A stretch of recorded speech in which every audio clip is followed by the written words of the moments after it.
Thelaris stood in the observation deck of the harmonious dawn, watching the stars drift past in comfortable silence. The crystalline patterns on their skin shifted between soft blues and greens, reflecting their calm mood. 3 weeks had passed since the joint expedition began, and the young Velian scientist had filled countless journals with observations about their human companions. The humans were fascinating, contradictory in ways that made no sense to Velian logic. They laughed easily, shared meals with genuine warmth, and spoke of art and music with deep passion. Yet each one carried weapons. Every single day. Even Dr. Hana, the xenobiologist who spent her mornings showing Thelaris pictures of her garden back on Earth, wore a pistol on her hip. "Beautiful, isn't it?" a voice said behind them. Thelaris turned to see Captain Daewon approaching. The human commander was tall, with gray threading through his dark hair. His eyes were kind but somehow always watching, always calculating. "Yes, Captain," Thelaris replied in their musical voice. "Though I must ask again, why do all humans carry weapons during a peaceful research mission?" Daewon smiled, but it didn't quite reach his eyes. "Old habit. Better to have them and not need them than need them and not have them. But we have encountered nothing dangerous. The galaxy has been at peace for 300 cycles. You're part of the galaxy, maybe." Daewon looked out at the stars. Humanity learned a long time ago that peace is something you have to be ready to defend. Before Thelaris could respond, Lieutenant Taemin's voice crackled over the ship's communication system. "Captain, we're approaching KX 447. You'll want to see this." The bridge was busy when they arrived. Pilot Sung-ho sat at the controls, his hands moving with practiced precision. Engineer Minji was at the scanning station, her face lit by the glow of multiple displays. Taemin stood near the weapons console, even though weapons were supposedly unnecessary. "There," Minji said, pointing at the main screen. "Dead center of the planet. It's massive." Thelaris felt their skin flash bright yellow with excitement. The structure on the screen was enormous, easily the size of a small city. Ancient architecture, unlike anything in the known databases. Spires and domes made of some dark material that seemed to absorb light rather than reflect it. "How old?" Daewon asked. "At least 10,000 years, Doctor," Hana said from her station. "Maybe older. This predates the Velian Concordat, predates the Foundation Wars, predates everything in our historical records. Could be important," Sung-ho said quietly. Thelaris's skin shifted to a puzzled orange. "Why do you always assume danger? This is an archaeological discovery, not a battlefield."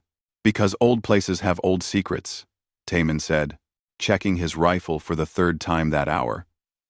"And secrets don't usually want to be found."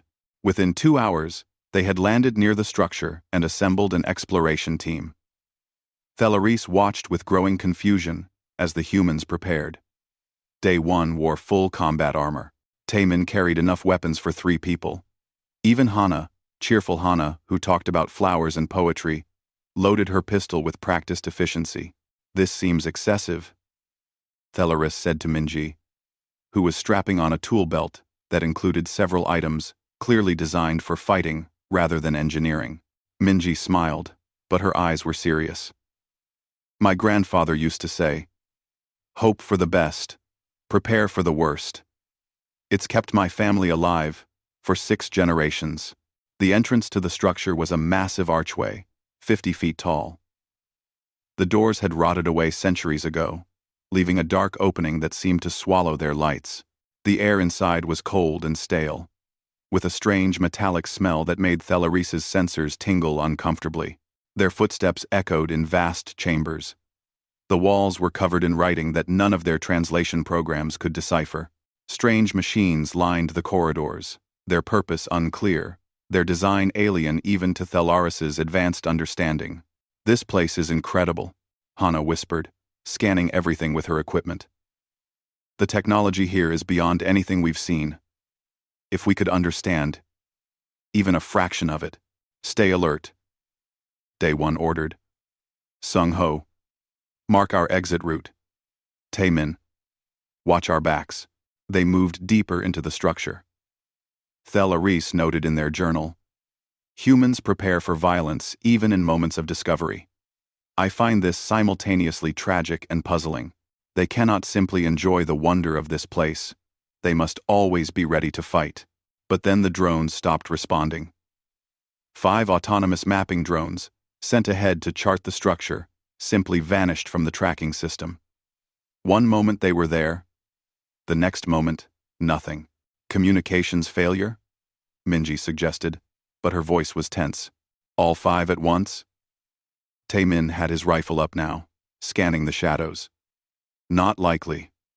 Tay. Tay. Tay. Tay. Tay. They found the first body in the central chamber. Not a recent corpse, but an ancient one, preserved somehow in the dry air. Then another. Then dozens. Then hundreds. The entire chamber was a mass grave. Beings from species Thel-Aris had never seen. All dead, all with expressions of absolute terror frozen on what remained of their faces. What happened here? Thel-Aris breathed, their skin flickering between colors they couldn't control. Hana was scanning one of the bodies. These wounds, they're not from weapons. Something consumed them. Drained them. The lights flickered, just for a second, but long enough for everyone to notice. In that moment of darkness, Thel-Aris saw something move in the shadows at the far end of the chamber, something vast. When the lights came back, Day 1 was already issuing orders. Back to the ship, now. Combat formation. But the discovery, Thel-Aris started, can wait until we know what we're dealing with. Day 1 cut them off. His voice was calm but absolute. Move. As they retreated toward the entrance, Thel-Aris looked back at the chamber of the dead. For the first time in their peaceful life, they felt something cold settle into their core. Something they had no word for in the Velian language. If they had asked the humans, they would have called it fear. They never made it back to the entrance. The corridors had changed. Passages that Sung-Ho had carefully marked now led to different rooms. Walls stood where open doorways had been minutes before. The structure itself was shifting, rearranging like a living maze. This is impossible, Minji said, her scanner showing routes that couldn't exist. The building is moving. Stone and metal don't just move. Tell that to the building, Tae-min muttered, his rifle sweeping across every shadow.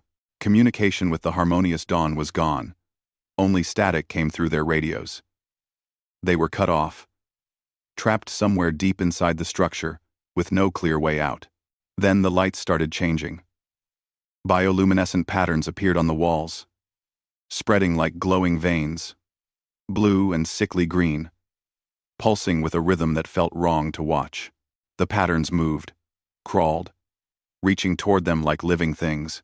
Everybody stay close, Day 1 ordered. Lights on, weapons ready. Weapons against what? Thel-Aris asked, their skin now a frightened white. We have seen nothing to fight. Something groaned in the depths below them. A sound so deep and vast that Thel-Aris felt it in their bones rather than heard it.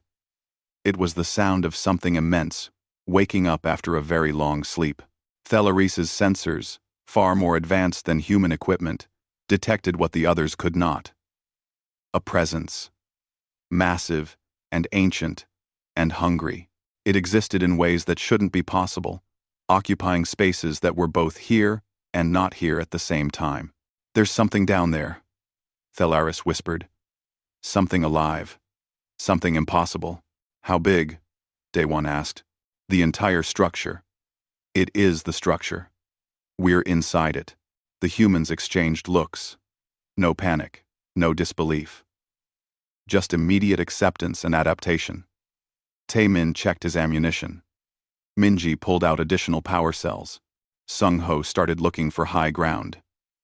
Hana loaded something into her pistol that glowed blue. You believe me? Thel-Aris asked, surprised. You accept this impossible thing? The universe is full of impossible things. Hana said calmly. We just deal with them one at a time. The first attack came without warning. Shadows peeled themselves from the walls, taking form and substance. They looked almost like people, but wrong, stretched and distorted, with too many limbs and faces that were just suggestions of features. They moved like smoke, phasing through solid matter. One reached for Thelaris. They felt cold spread through their body, felt their life energy being pulled away. Then, Tae-min was there, firing his weapon. The shadow thing screamed in a voice that hurt to hear and retreated. They're feeding on bioelectricity, Minji shouted, scanning the entities. They're energy parasites. More shadows came, dozens of them, hundreds, flowing through the walls and floor like water. The humans formed a defensive circle around the two Velian scientists in their group. The weapons fired constantly.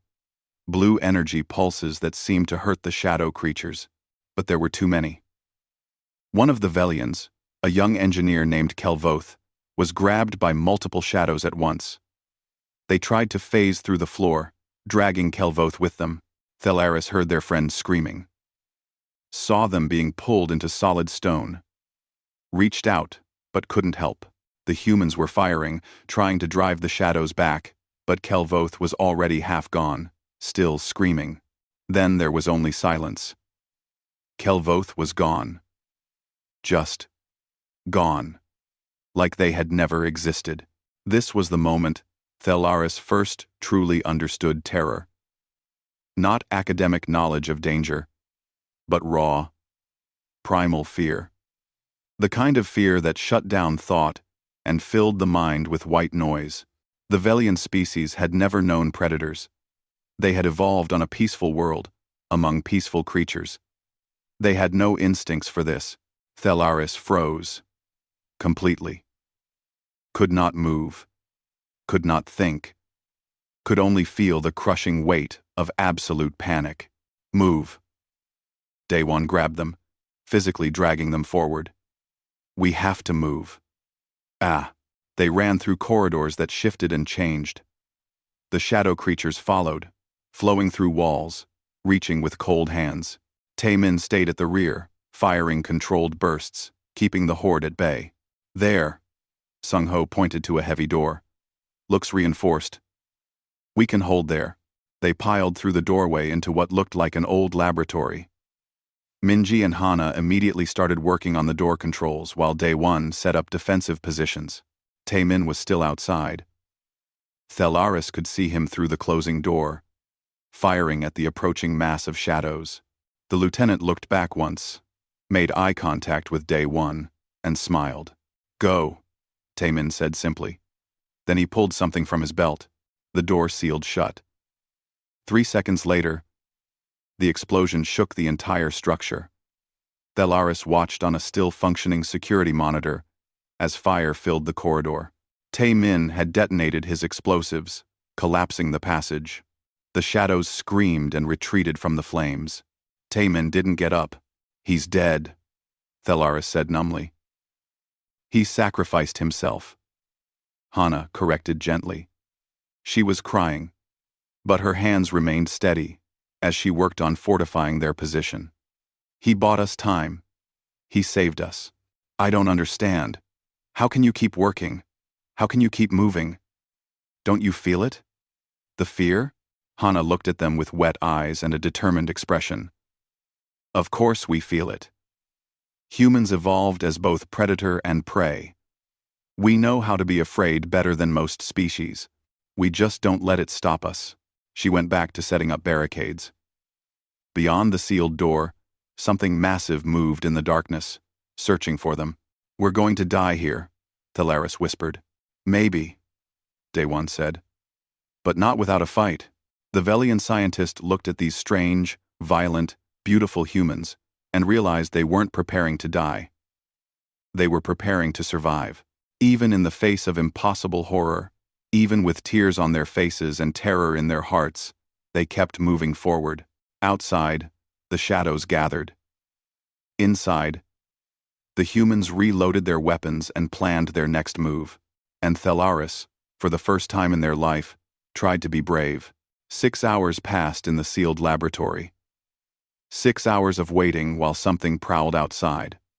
The shadow creatures had learned. They no longer threw themselves mindlessly at the door. Instead, they tested it, probing, finding weaknesses, growing smarter. Sung-ho lay against the wall, his breathing shallow. A shadow creature had reached through the door before they fully sealed it, touching him for only a second. But that second was enough.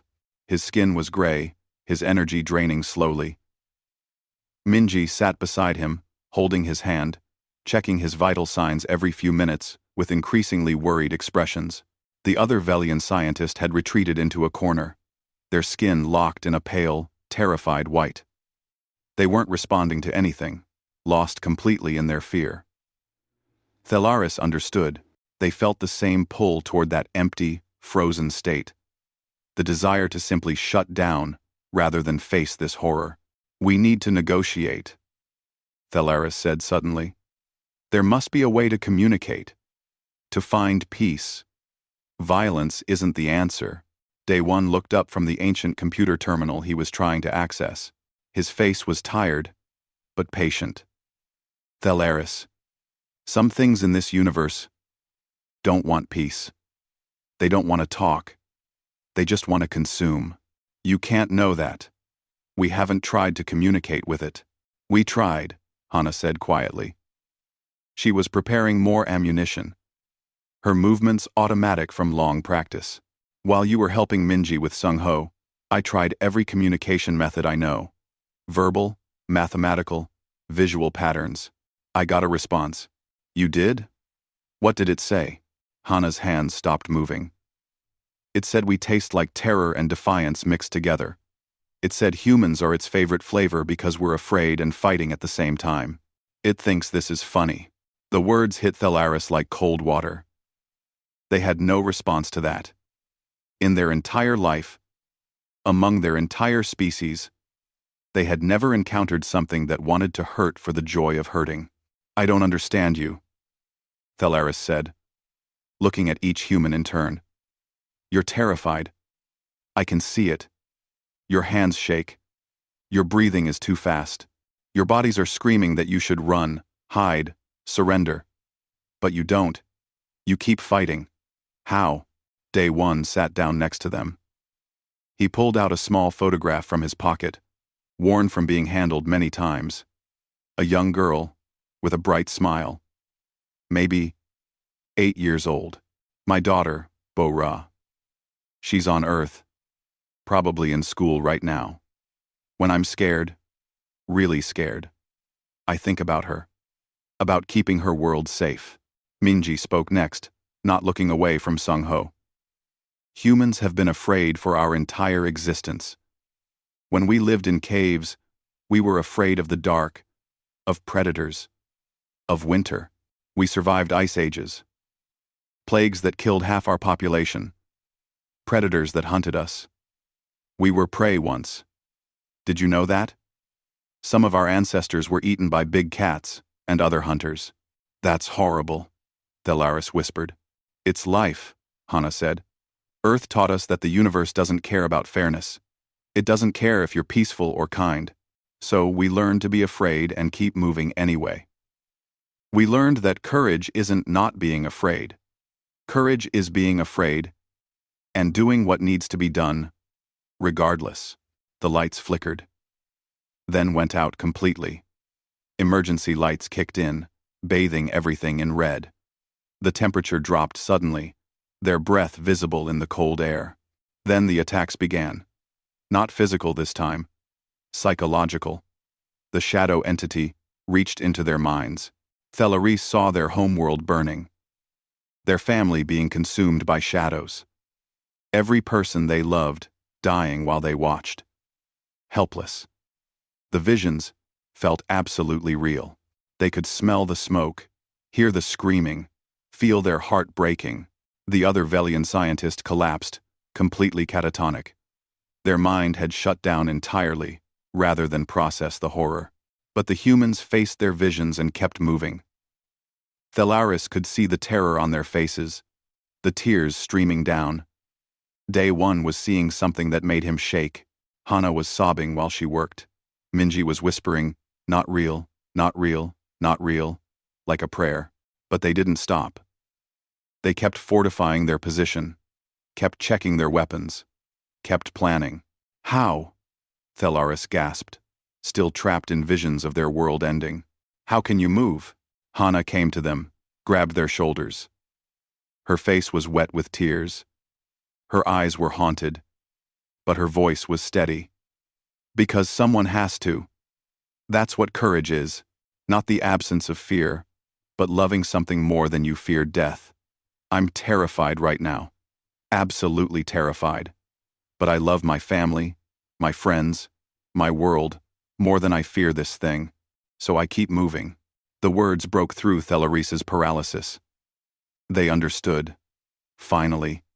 These humans weren't brave because they didn't feel fear. They were brave because they felt fear and chose to act anyway. Daewon made a sound of discovery at the terminal. "I've accessed the facility logs. This place was a research station. The species that built it was trying to weaponize something they found in what they called the space between spaces. They lost control. It consumed them all, and has been waiting here ever since." "Waiting for what?" Minji asked. "For someone to wake it up. For new food." Daewon scrolled through more files. "There's a maintenance tunnel system. Old escape route. I can open it from here, but the controls are manual only. Someone needs to stay at this terminal to keep the doors open for the others." The meaning was clear. Someone had to stay behind. "I'll do it," Daewon said, immediately. "Captain, no," Hana started. "Not a debate. I'm giving the order." Daewon looked at each of them. "Get to the surface. Get to the ship. Warn the galaxy about this place." He showed Thelaris the tunnel route on the terminal, explained how to follow the markers. Then he did something strange. He put his hand on Thelaris's shoulder and looked them in the eyes. "Listen to me. You're going to be afraid. That's okay. Being afraid means you understand what you might lose.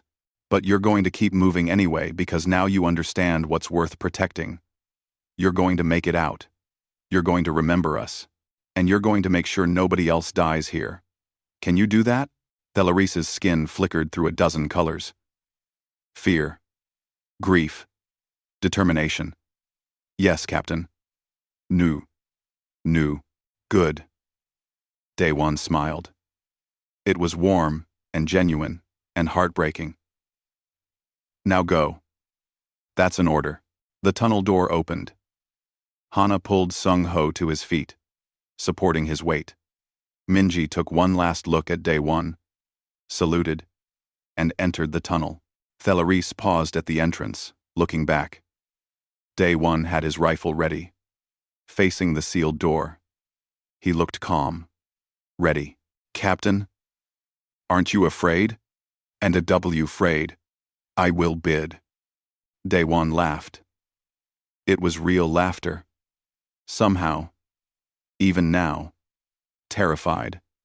"But my daughter gets to live in a universe without this thing in it. That's worth it." The tunnel door began to close. Through the narrowing gap, Thelaris heard Daewon's weapon start firing, heard him shout something defiant in Korean, heard him laugh again. Then the door sealed shut, and they were running through darkness, tears freezing on their crystalline skin, learning what it meant to be brave. The maintenance tunnels were never meant for escape. Thelaris realized this after the first hour of descent. The path kept leading down, deeper into the structure, not up toward the surface. The markers Daewon had shown them were being rearranged, changed, leading them exactly where the entity wanted them to go. They were being herded like prey. Sung-ho's condition was getting worse. He could barely walk now, even with Hana supporting him.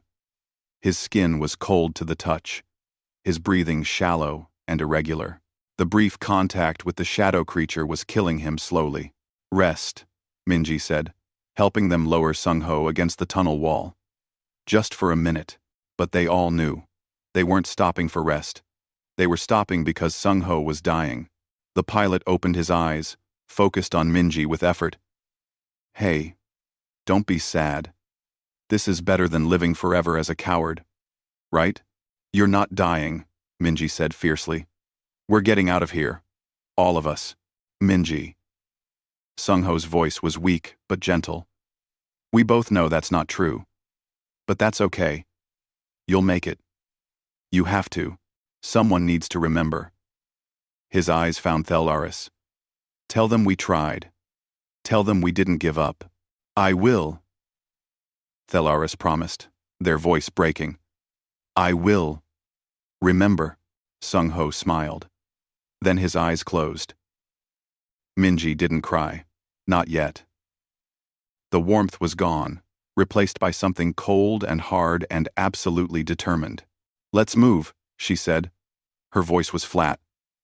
Empty. Let's finish this. The tunnels opened into a massive chamber. The heart of the structure. The walls pulsed with bioluminescent patterns. Veins of sick light that converged on the center of the room. And there, hanging in the air, existing in multiple dimensions at once, was the entity. Thelaris's sensors screamed warnings. The thing was vast beyond comprehension. It existed partially in normal space, partially in realms that physics said shouldn't exist. It was ancient, older than civilizations, older than some stars, and it was aware, terribly, hungrily aware. It spoke directly into their minds. Not words, but concepts that translated themselves into understanding. New food, fresh fear. The humans taste so good, so afraid yet so defiant. I have been feeding on trapped beings for millennia. You will join them. Your terror will sustain me for centuries. The chamber was full of them.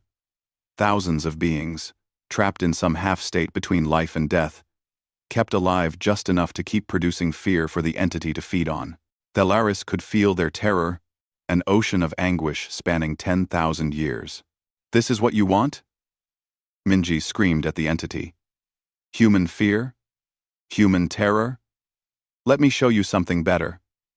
Let me show you human rage. She pulled out every explosive device she carried, started setting them up around the chamber's power core, a massive crystalline structure that pulsed with stolen life energy. What are you doing? Thelaris asked. Overloading it. This entire structure is built around this core. We destroy it. The whole thing collapses. Including that thing. End quote. The entity laughed. The sound was like breaking glass inside their minds. You cannot hurt me. I am beyond your understanding. I am. Forever. Nothing's forever, Hana said, helping Minji with the explosives.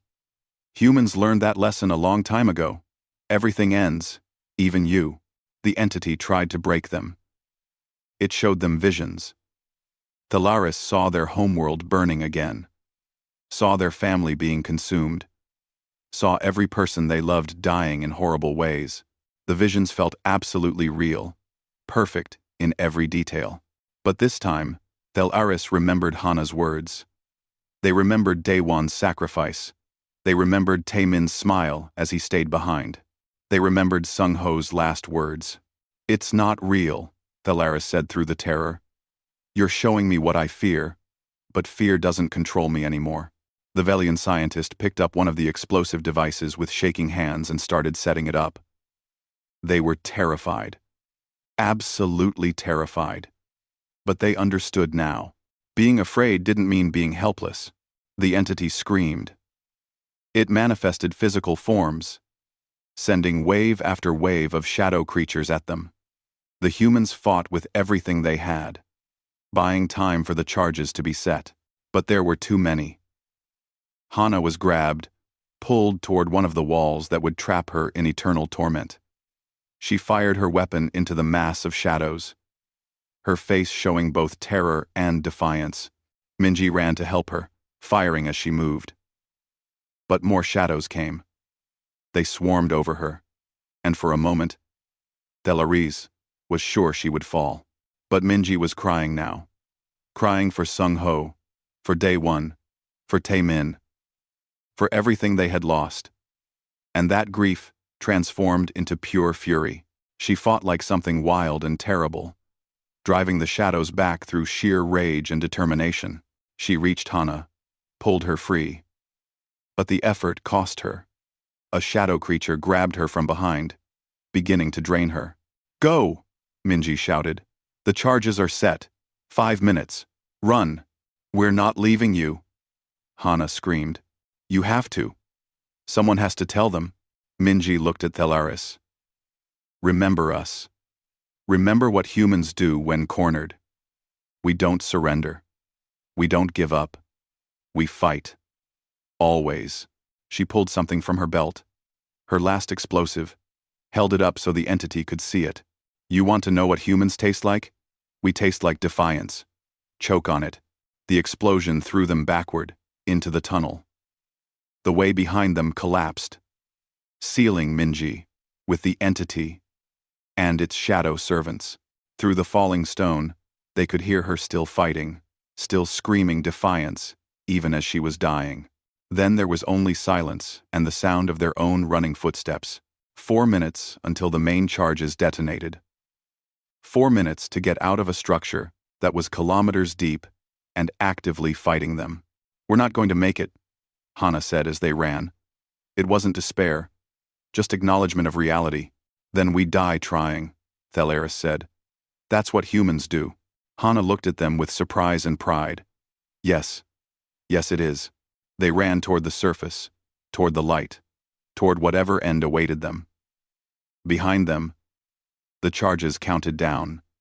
The entity screamed in a voice that shook dimensions, and somewhere in the chaos, Thelaris realized they weren't just running from horror anymore.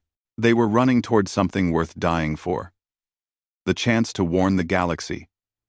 The chance to honor the sacrifice of their friends. They were running with courage. 3 minutes. The structure was collapsing around them. Not falling apart randomly, but fighting them. Walls slammed shut in their path. Floors gave way beneath their feet. The entity was using its last moments to ensure they died with it. Thelaris and Hana ran through corridors that twisted and changed. Their lungs burned.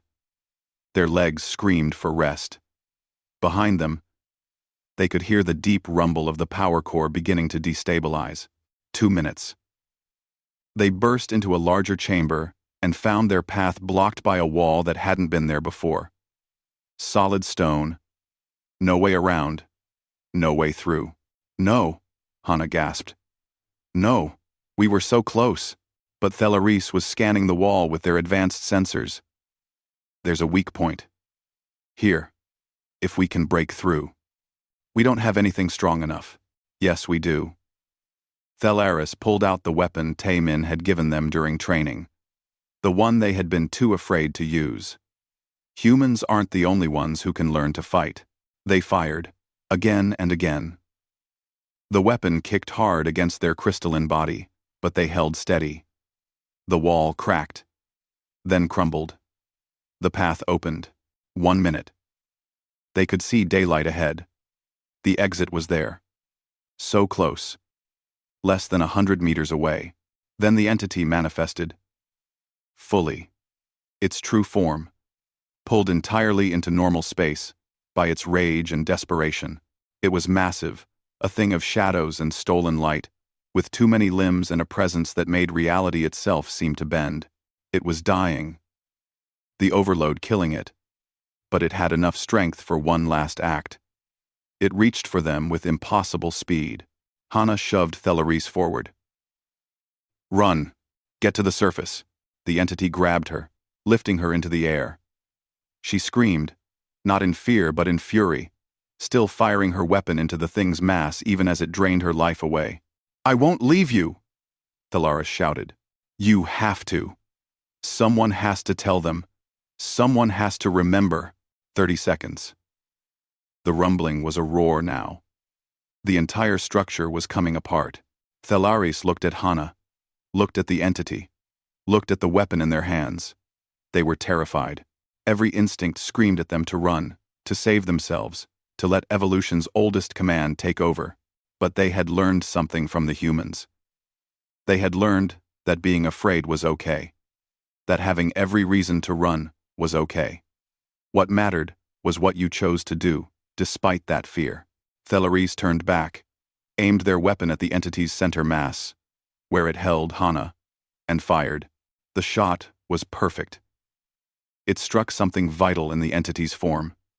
The thing screamed, a sound that broke across dimensions. Its grip loosened for just a second, just long enough. Hana dropped, rolled, came up, running. "Go, go, go!" she screamed. They ran together. The entity thrashed behind them, wounded, dying. Reaching out with the last of its strength, the ceiling collapsed. The floor cracked and fell away. Reality itself seemed to be tearing apart. 15 seconds. They reached the entrance, burst out into daylight. The twin suns of KX 447 were the most beautiful thing Thelaris had ever seen. 5 seconds. They ran across the empty ground, away from the structure, as fast as their bodies could move. 0. The explosion was silent at first. A moment of perfect stillness. Then the shockwave hit, throwing them forward. The ancient structure imploded, falling in on itself, dragging down into the earth. The entity's death scream echoed not through air but through space itself, a psychic shriek that every living being in the system felt. Then silence. Beautiful, perfect silence. Thelaris lay on the ground, staring up at the sky. Alive. Somehow. Impossibly alive. Next to them, Hana was laughing and crying at the same time. "We made it," Hana said. "We actually made it." The harmonious dawn descended, having broken free of whatever had been blocking communications. Rescue. Safety. Survival. But it didn't feel like victory. Not with so many dead. Not with so many sacrifices made. 6 months later, Thelaris stood before the Galactic Assembly. Every species in the known galaxy had representatives present. The chamber was vast, filled with thousands of delegates, all waiting to hear the testimony. Thelaris activated the holographic display, showed them recordings from the structure, showed them Taemin's last stand, smiling as he detonated his explosives, showed them Daewon's calm acceptance as he stayed behind, showed them Sung-Ho's gentle death, showed them Minji's rage as she fought to give them time to escape. The chamber was silent, completely silent. Many of the delegates were crying. "I was taught," Thelaris said, their voice carrying clearly through the vast space, "that humans were violent, that they were dangerous, that they were too quick to fight, too ready for war. I was wrong." They paused, letting the words sink in. Humans are not violent. They are protective. They do not love war. They love each other more than they fear death. Every human who died in that structure died buying time for others to live. Every one of them faced absolute horror and chose to fight anyway, not because they weren't afraid, but because they understood what was worth protecting. Thelaris showed them the final recordings. The structure collapsing. The entity's death. The narrow escape. "I propose a formal alliance with humanity, not because we fear what they might do to us, but because we need what they can teach us. They can teach us courage. They can teach us that being afraid doesn't mean being helpless. They can teach us how to face the darkness and not break." The vote was unanimous, the first time in Galactic Assembly history that every species agreed. Later, Thelaris traveled to Earth, to a small city where Daewon had lived. The captain's family welcomed them with kindness, despite their grief. Bo-Ra was 9 years old now. She had her father's eyes. She sat quietly as Thelaris told her everything. About how brave her father had been. About how he had smiled and made jokes even in the face of death. About how his last thoughts had been of her. "Were you afraid?" Bo-Ra asked, her voice small. Thelaris knelt down to her level. Their skin shifted colors, showing emotions that humans could now read. terrified, more afraid than I had ever been in my life. But you kept going anyway? Yes. Your father taught me that was okay. That being afraid means you understand what you stand to lose. And fighting anyway means you understand what's worth protecting. Bora thought about this. Then she hugged Thelaris. The Velian scientist hugged her back, this small human child, and felt tears form in their eyes for the first time. On their shoulder, they wore a small patch, the emblem of the harmonious dawn. They would wear it for the rest of their life, carrying the memory of the humans who had taught them the true meaning of courage. That evening, Thelaris attended a memorial service. Day One's name was added to a wall with thousands of others. Humans who had died protecting others. Humans who had faced darkness and said, "No further." The inscription on the wall read, "They were afraid. They fought anyway. Remember them." Thelaris touched the wall, feeling the names carved there. Taemin, Sung-ho, Minji, Day One, and thousands more, stretching back through human history, all of them afraid, all of them fighting anyway. The Velian scientist understood now. True horror wasn't about what scared you. It wasn't about the darkness, or the monsters, or the impossible things that wanted to consume you. True horror was about what you were willing to become to protect others, about the sacrifices you would make, about the fear you would face and overcome because something mattered more than your own safety. The humans had shown them this, had died teaching this lesson. Thelaris would make sure the galaxy never forgot. As the twin moons rose over Earth, casting their silver light across the memorial wall, Thelaris made a promise. To Day One and his daughter, to all the humans who had taught them courage, I will remember. We will all remember. And we will be worthy of what you gave us. And then Abso, the wind carried their words away into the night. And somewhere, perhaps, the humans who had died facing horror heard them and smiled.